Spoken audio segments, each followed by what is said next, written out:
All right, shalom and good afternoon, Brother Randy here. Wanted to do a video talking about something very important, and it is dealing with the concept of family and a greater family, putting together a greater family. And that's the beautiful thing about community. That's the beautiful thing about being in one mind and one spirit with other brother. Okay, and I was talking to a brother just the other day, and we were talking about the concept of, well, you know what I'm saying? Well, if something happens to you or something happened to one of your brothers, what happens to your wife? What happens to, the chain of command, chain of succession? And the first thing that came to my mind was, what does the law say? What does the law say? The law clearly says that, if one of your brothers pass on, you're supposed to go up in your brother if he has not raised up seed. That means a male seed, that brother should go into that woman and raise up a seed in your name. I mean, isn't that the law? Now, if we believe that that's the law, then I guess that we should be following it because it's clearly written in the scriptures. And so this is how we need to be thinking. And from the perspective of myself, if something happened to me now on a collapse situation, the first thing that I'd want is for one of my brothers whom I soldier with, one that I am in covenant agreement with, in any one of them.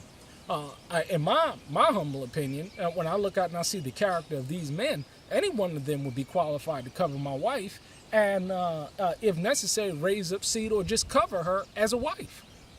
I mean, if I truly believe that these are brethren, and I truly have agape love for these brothers, wouldn't I want that to take place if something happened to me?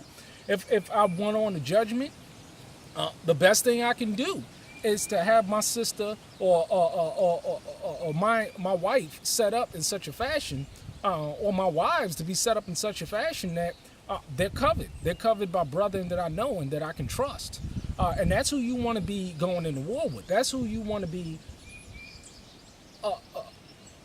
associating yourself with in these times. Real friends, real brethren. True brethren, doers of the word, people that are not stage playing, hypocrites. Could you imagine if you passed away right now?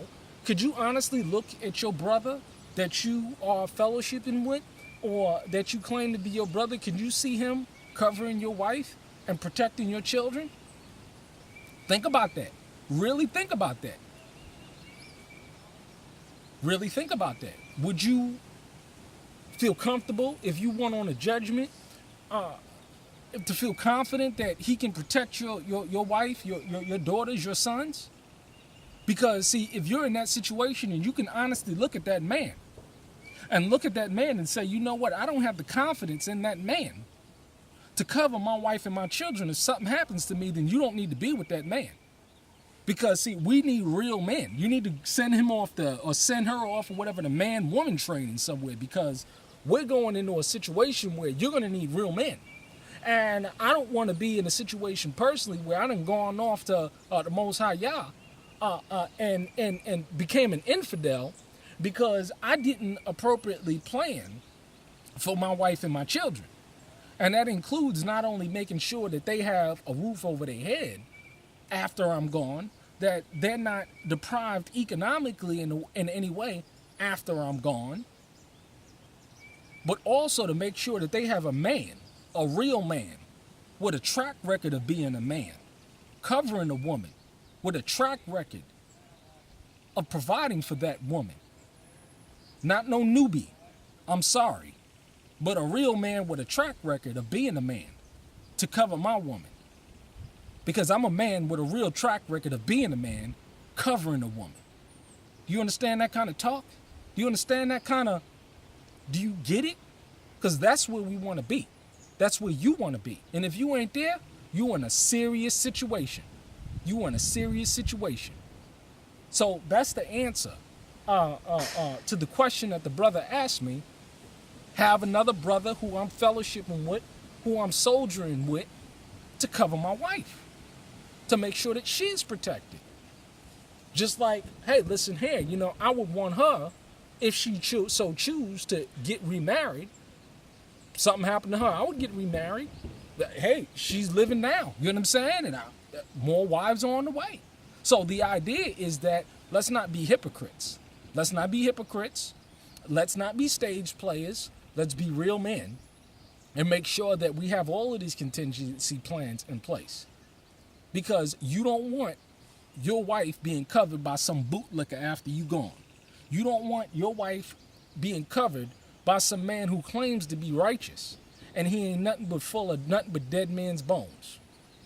There's a lot of wicked men that's calling themselves Israel. There's a lot of wicked men that are out there that are calling themselves elders, pastors, teachers, preachers, reverends, deacons, bishops. They're all claiming to be Israel. Every single one of them.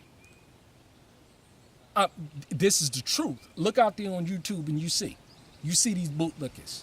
And more so, you find out how they operate in the back and when the cameras ain't on. And you see that these people, they're foul and they're wicked to the core. And you want to be careful not to have you and your family caught up in the snare of one of these people. They sound good on camera. They sound real good on camera.